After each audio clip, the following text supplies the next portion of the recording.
Welcome everybody to the last session today for Open Education Week. I just want to start with a little bit of housekeeping. If you could keep your microphones muted during the presentation, we will have a Q&A portion at the end, but you can feel free to type your questions in the chat as we go along and we will moderate that for you.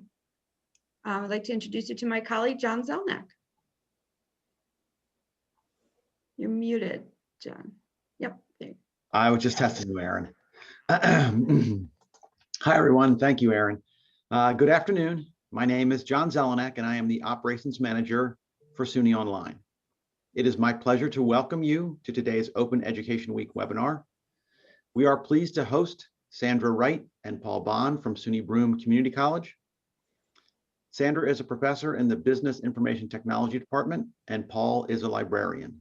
They will be sharing about the Sunshine Electronic Health Record Academic Simulation, a cross-disciplinary initiative for simulating nursing, health information technology, medical assisting, and data analytics environments. Welcome, Sandra and Paul. Hi, thank you so much for having us. This has been a 2-year project, and I envision it going on for many years to come as we're just getting started in some ways. So let me see if I can share my screen. I have some slides. Okay. So Sunshine Electronic Health Record Academic Simulation, or as we lovingly call it, SEHRA. Andy, I'm not seeing your slides. Uh-oh. Make sure we get that first. Yes. Got it now? Great. Okay, Thank good. you. So again, SEHRA, and we named this Sunshine Electronic Health Record Academics because it was funded initially with a fund called the Sunshine Grant, and I'll talk a little bit more about that. But if any of you have been to Binghamton, you know it's the least sunny city in New York, but we like to bring a little sunshine with our memory of one of our great colleagues. And again, I'm a professor in business information technology.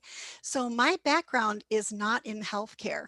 I teach database, I teach web design and development, computer programming, electronic spreadsheet systems, pretty much everything but health. However, I got involved with the health departments when they were starting to bridge into analytics, and that was the crossover between our different fields. So our vision was to bring together health science departments and BIT to create a simulated health electronic record system. We worked on this, as I said, for about 2 years, and our outcome really has become a robust EHR simulation. And one of the main tenets of this is that it's free for students. It really is now supporting learning outcomes in 4 different departments, with 2 more coming on board this year, 16 classes, and even 3 remote clinicals. And there's a picture here of it installed on one of our WOW stations, our workstations on wheels, in our nursing lab with one of our mannequins. The nursing faculty were using Google Sheet as their electronic health record simulation, and they really weren't very happy with this. It was a little bit cumbersome. It didn't allow them to customize the scenarios in much of any way, and there was no data collection from that system.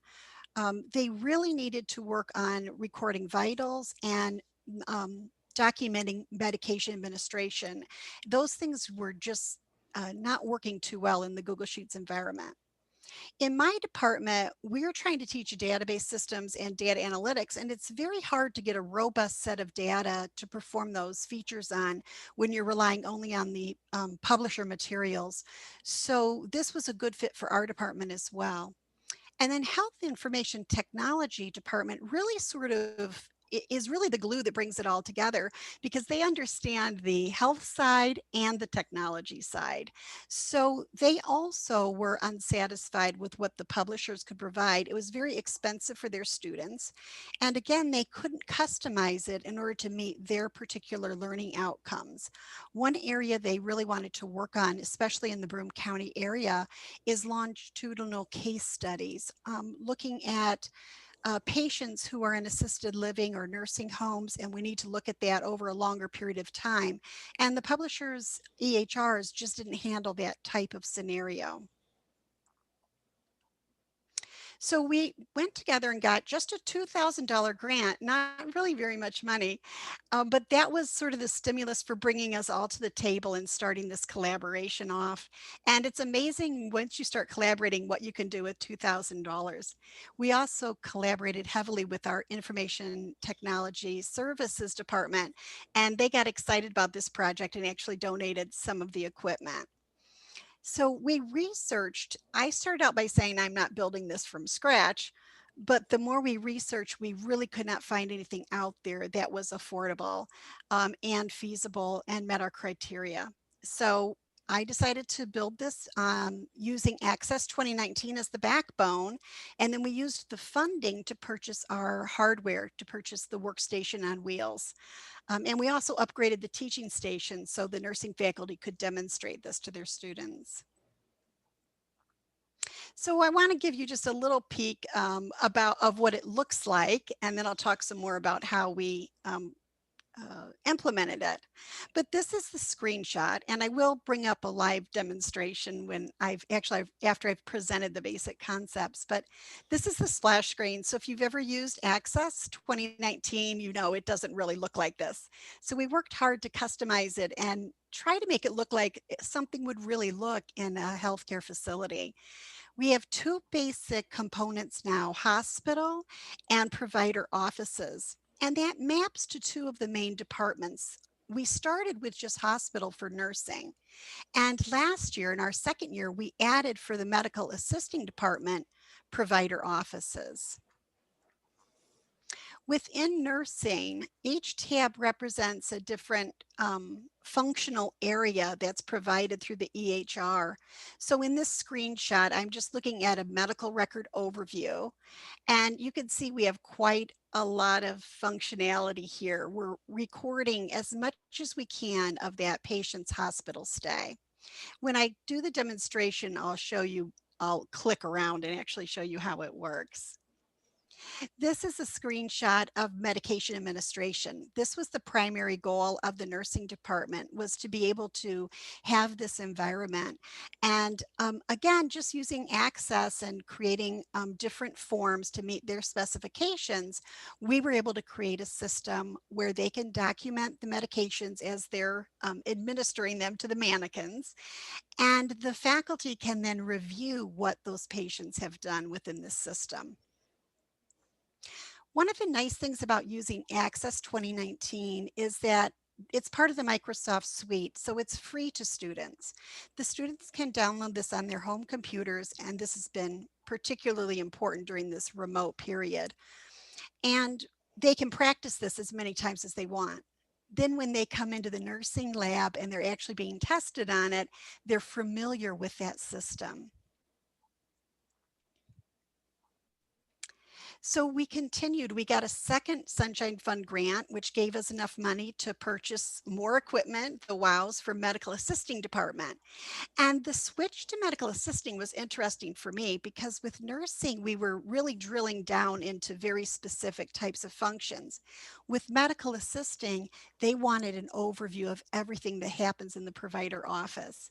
So this was took much more development time, and I was lucky to be given a sabbatical to do that development. We're now, this year, we're working with radiologic technology and physical therapy assistance departments at SUNY Broome to add that functionality in our next version. This is just a screenshot of that provider office. And again, you can see the number of tabs represent all the different workflows that are available within that office view. So it's more comprehensive than the hospital side. And some of the elements that were added were specifically for the faculty in medical assisting and the things that they teach. So what's been wonderful about this collaboration is each of the faculty members can just explain to me what they're trying to teach in a lesson, and I've been able to design the database around those needs. This is an example of correspondence. So one of the things that the medical assisting students really need to work on is writing letters. And so we have a section of it where they can either use a pre-written letter and practice posting that, both letters and emails, or they can write one with no prompting to make sure they know the proper formatting. And I also wanted to show you a screenshot from my courses. So we're working on doing analytics, and we have a lot of fun with it in my department. And this allowed us to get away from a typical textbook type of assignment. And the students were charged with writing an algorithm to determine whether or not patients in the hospital should be screened for a new virus called Hornet 19. And this is one of the students' completed projects. So what I think is kind of exciting about this collaboration from my point of view is that my students get to help create and develop um, the reports and the analytics for an EHR rather than just working out of the textbook. This is just a sneak peek at my back end to give you some idea of how many tables of data are powering this. And we now have 70 tables, 200 forms, and 30 workflows. So you can use this as it is. You don't ever have to get into the back end. But if you have someone to collaborate who knows Access, they can go in there and add new tables or tweak these tables, add new forms to customize it for your lessons. So it's accessible on campus with these WOWs that are installed. We also were able to use a technology grant to purchase some Surface Pros for mobile use. We always have, well, we've had to postpone because of COVID, but we typically have a mock disaster on campus, and we'll be using SEHRA on these mobile devices as the students run around the disaster site and take down patient information as they go through that drill. Again, it allows the faculty to modify those scenarios. We added some features like barcode scanning for the medications and create our own unique data analytics assignments. So we're enabling the health science departments to meet their accreditation outcomes for EHR training, but we're doing it at absolutely no cost to the students or to the campus. And it really came into its own during the COVID pandemic. When we started this, we had no idea that health sciences would be converting to remote learning. Fortunately, because it was built on Access, we're able to distribute it to students to use remotely. We were also able to take an entire clinical experience for health information technology students and make it remote. And to do this, we really utilized Blackboard. So the students had access to SEHRA. They downloaded it on their own computers. And what they did was each student was responsible for inputting one complete medical record from some paper records that were donated from a hospital. And this was a 3-week clinical assignment. And we tried to make it as professional as possible by using Blackboard tools. So we used Collaborate to have virtual meetings. They used a wiki to actually beta test SEHRA for me. And they were able to come up eventually with something like 20 pages of notes for how I could improve SEHRA going forward. So by you combining something like this, which is free to the students, SEHRA, and then also all the tools in Collaborate, we thought we were able to give them a very professional work experience. I can't emphasize enough the collaboration. None of us would have been able to do this on our own. My colleagues in health sciences have been so patient with me in answering all my questions about healthcare terminology. And I've tried to be patient with them in explaining the basics of how a database system works. But what we've done that we feel really proud of is we're mirroring the type of interprofessional collaboration that the students need to see because it's what is going to be expected of them as healthcare workers. So they know that we're all working together and they have us in different classes. And I think they really enjoy seeing that collaborative effort. Another area that we really collaborated was with our advisory boards and with the community. So many people from the advisory boards helped us by reviewing some of the aspects of SEHRA and giving us suggestions on how we could improve it. And they continue to do that today. I had hoped to go into some of their facilities and observe them with their own EHRs, but because of COVID, that hasn't been possible. But we've had many remote sessions where they've walked me through some of the screenshots of what their systems look like so that I could better understand how the different pieces fit together. From the beginning, it was my intention that this system would remain free of charge to students.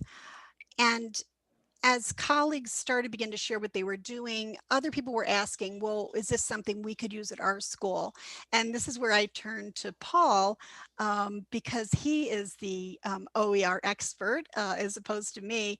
And he helped really make this happen, to make this available. So I'm going to let Paul talk a little bit about his part in this process.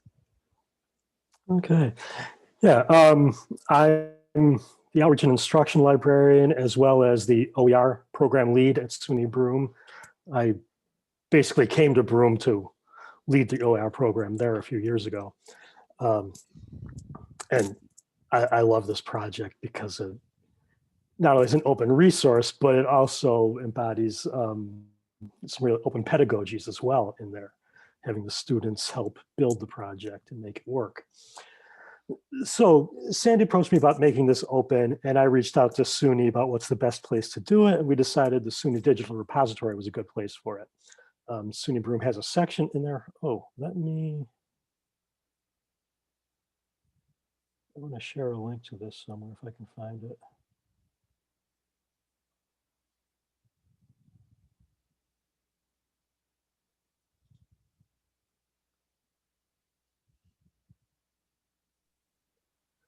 So I'm sharing in the chat the URL to the page in our digital repository. So I've uploaded to the SUNY Digital Repository. It's an access database, so if you have access, you can just download it and use it. I also promoted it on a few OER listservs, Community College Consortium for OER, the LibOER listserv. The day after I put it up, someone added it to the Merlot database, which is a big OER database sponsored by the California college system. I also linked it to OER Commons, so it's in there as well. And I just looked up the statistics before we started this thing.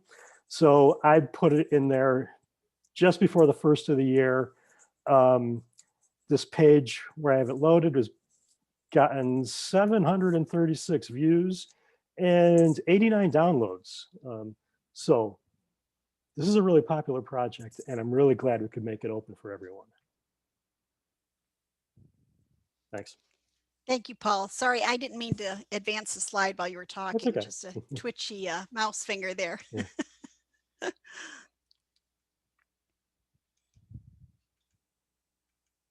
Okay, so let me see if I can switch views, and I'm going to actually bring it up live. And I won't demonstrate too much of it because I want to open it up to questions and then talk about the questions you have, or show you aspects of it that you're curious about. So let's see if I can.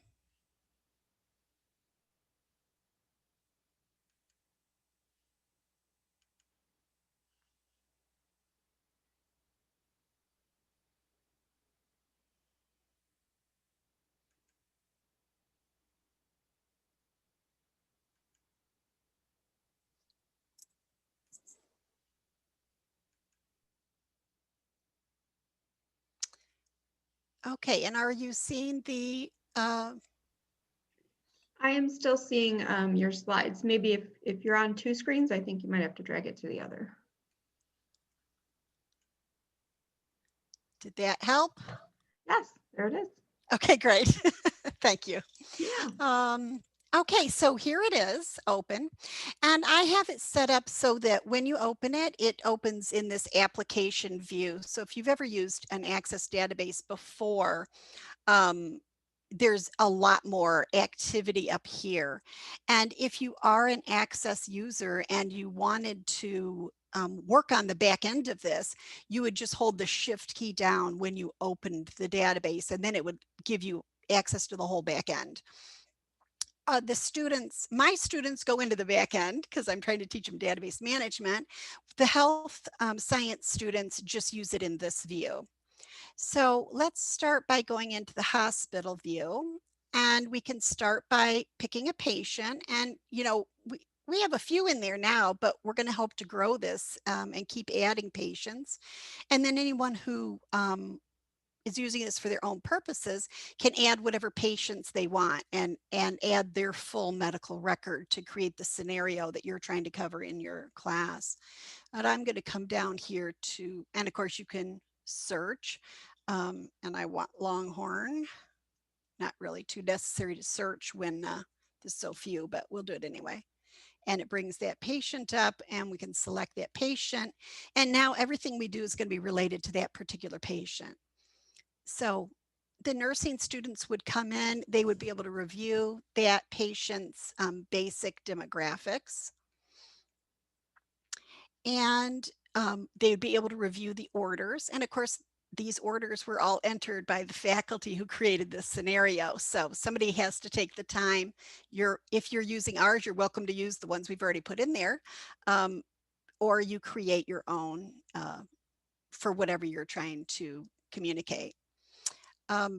Patient vitals is a little bit simpler than medication, and this comes up by showing all the vitals that have been taken for that patient so far.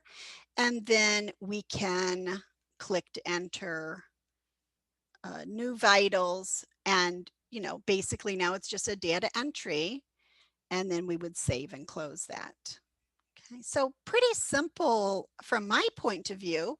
As far as creating a database, it's just basically opening forms and letting people enter data.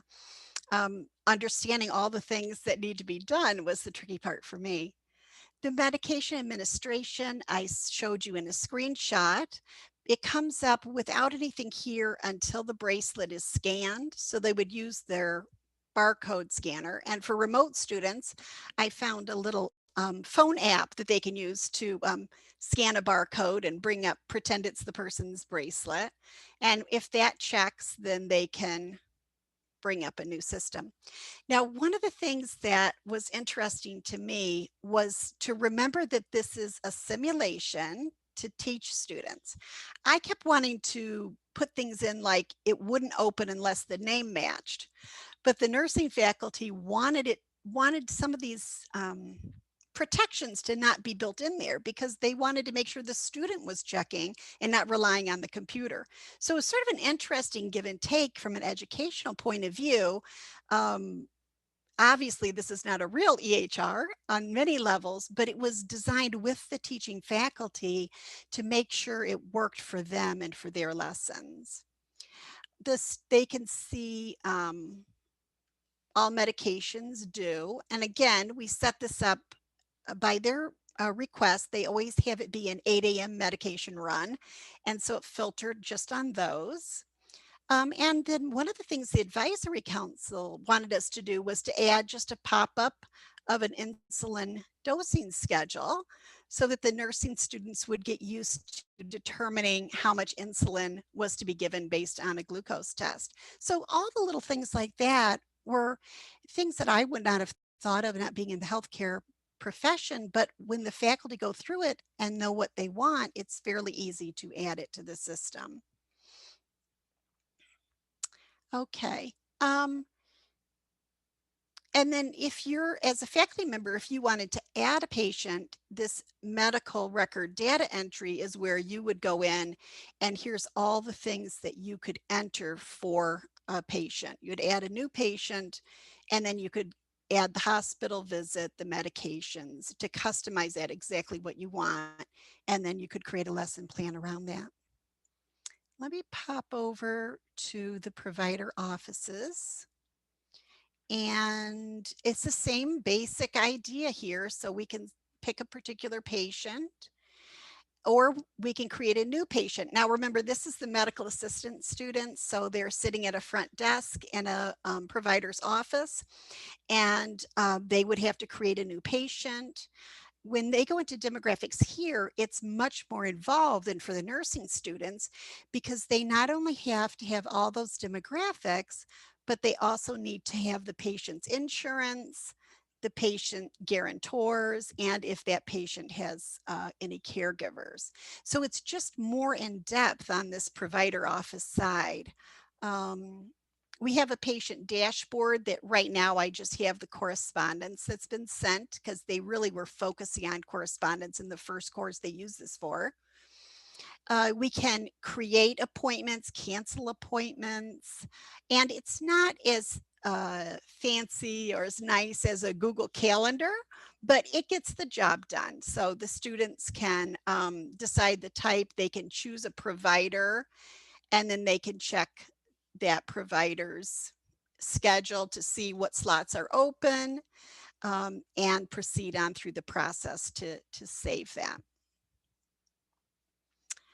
Let's see. On the office visit, again, this are all the workflows that we have. So we would choose a particular encounter, and I'm just picking one here. So this patient has checked into the office, and at that point we can proceed through the normal types of activities we do in a provider's office, recording their chief complaint, updating their health history. And again, we have medical, family, and social. So it's pretty involved. You know, I won't say it's fancy, but it went in depth as soon as we started trying to look at all the things the medical assistants do. We have their medication list, immunizations, and let's see here. Oh, I know. One I wanted to show you was patient education, because this one has one feature that's a little bit different than some of the others. So if, and this is one that the physical therapy assistants are going to utilize as well. So they want to record that they've done patient education. So they're going to document that by filling out this form. And then they can also, and this is just standard access, but they can and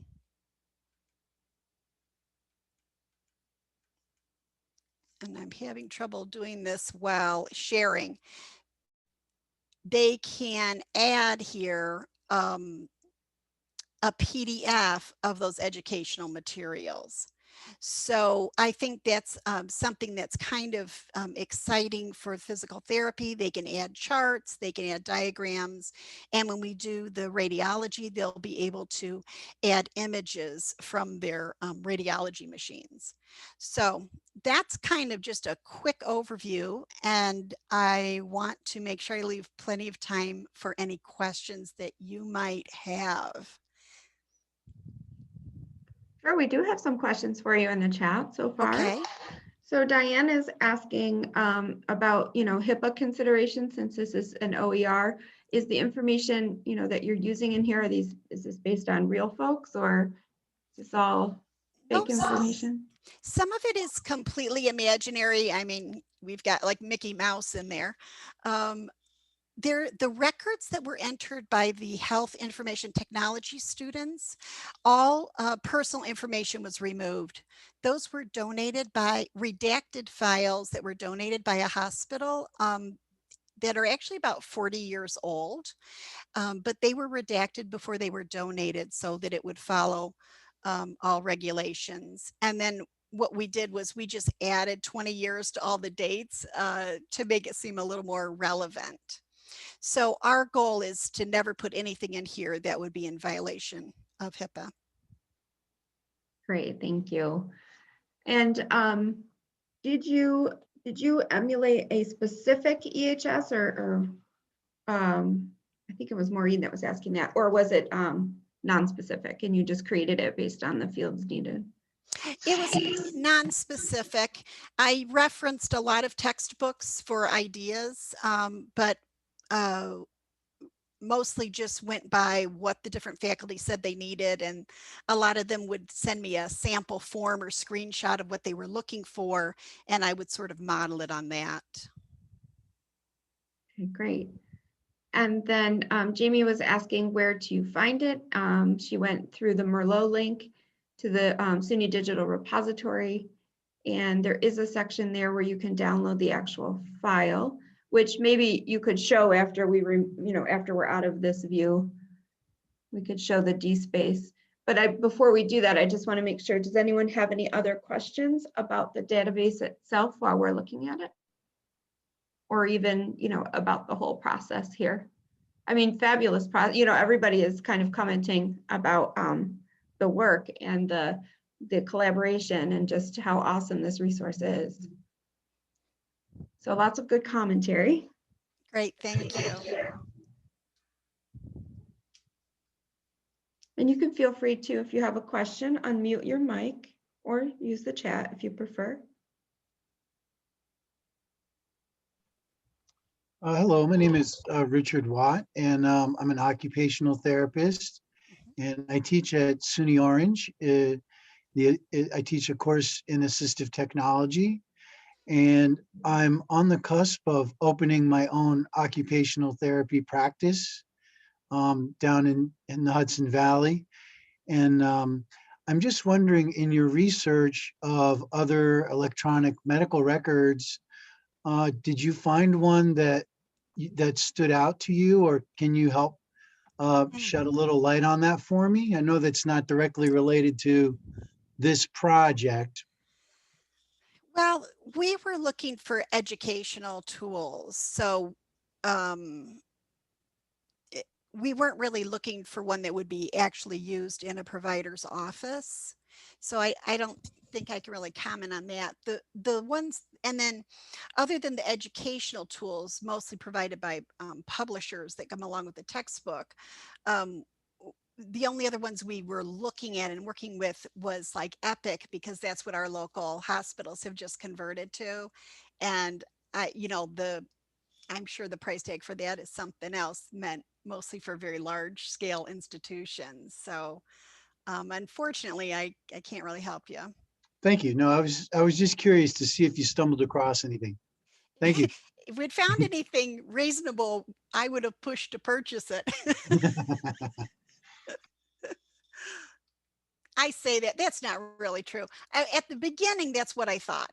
Now I'm actually thrilled that we did create this, because it's been such a wonderful process, and we've been able to engage the students in the process from day one. And I think they've really benefited so much from that.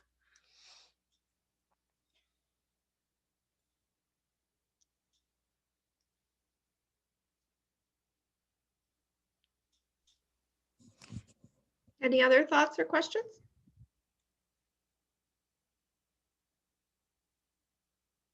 So what is next?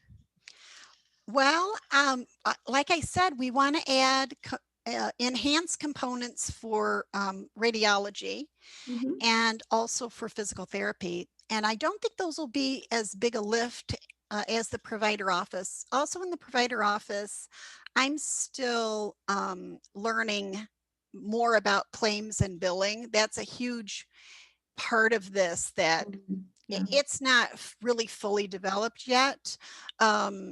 And it doesn't necessarily, that's my own ego wanting to develop that more. It's where the students need it to be for what they're doing, but I would like to enhance that more for my students that are learning more about financial analysis, so that they can pull data from that for their own analytics. So that's an area I'd like to work on. And then one other thought I just had, or that I wanted to throw out here, if people start playing with this, the one thing people need to really think about and remember is that it's not a web-based program. It's a standalone file. So you have to think about it. If your students are downloading it and adding data to it, that data stays to their local copy. which is great if you're trying to give all like 15 students the same assignment. You don't want them to see each other's answer. But if you're trying to build up the data within the database, you need to put it someplace on your campus where multiple people can add to it. So we have a protected drive on campus that we put one copy of this on and shared it to the faculty so that they can all contribute to the same version of it. And that's just a little bit of version control that is second nature to me, being an IT person, but sometimes less obvious to faculty in the health sciences.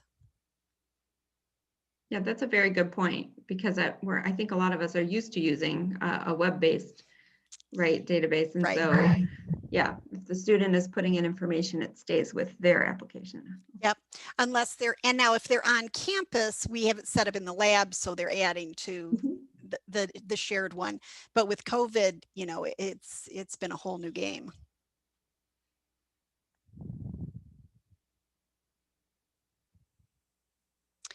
Paul, would you want to demonstrate how to find it? Am I able to share screen here? You should be now, Paul. Okay. Let's see. Oh, we have to stop Sandy first. Oh. There we go. Now you should be able to.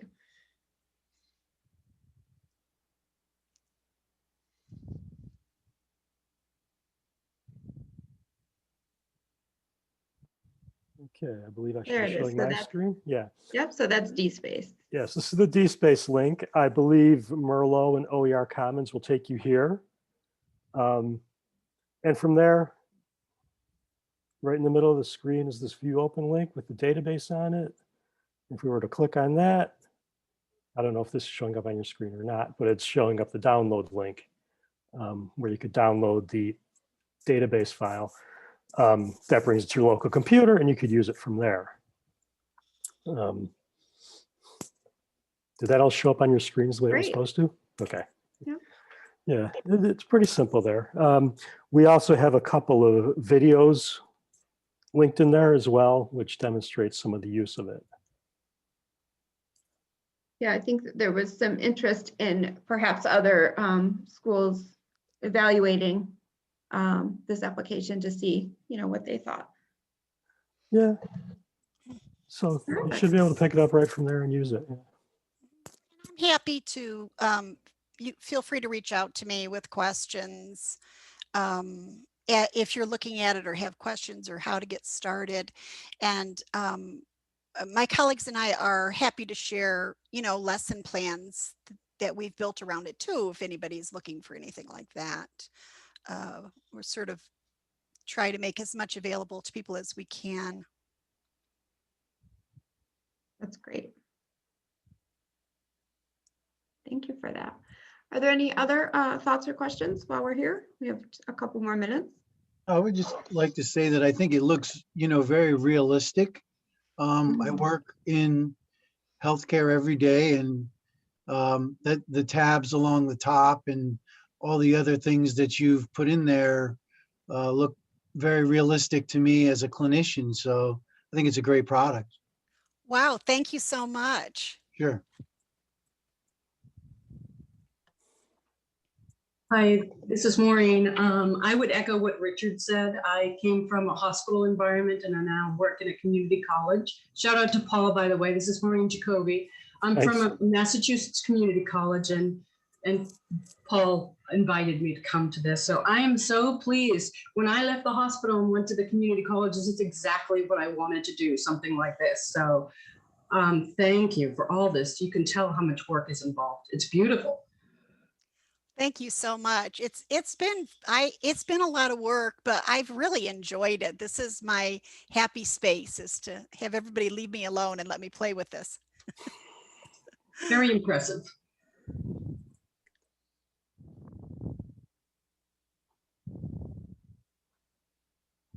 I just really appreciate the, you know, involvement with all of the different areas, the different departments, and the students, and you know, just to help this grow and help give you other areas to add on and expand. So great collaborative effort. Sandy, I don't know if you saw it in the chat, but there was a comment from Karen about including occupational therapy fields and things like that, and there was a link there. And for everyone else, if you want to copy out the entirety of the chat, which includes the links, there's 3 little buttons in the chat window. If you click on those, you can save the chat text to your local machine, and the links may not be active in that, but you can just copy and paste them into your browser. Great, thank you so much. You're welcome. Are there any other questions?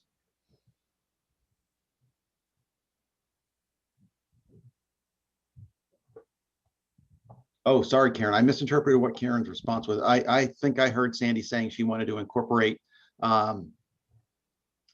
other disciplines in the database. And so that Karen is saying she meant that for Richard's question regarding other open EMRs.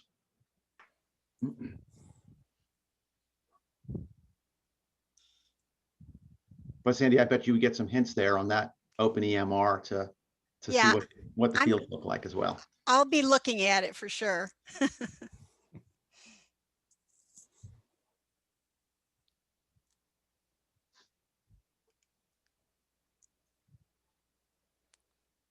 All right, if there's no other questions, it looks like we can wrap up a few minutes early. I want to thank everyone for joining us today. And I want to thank our speakers for sharing their experiences and expertise. Really impressive. I think we saw that from the involvement and the chat.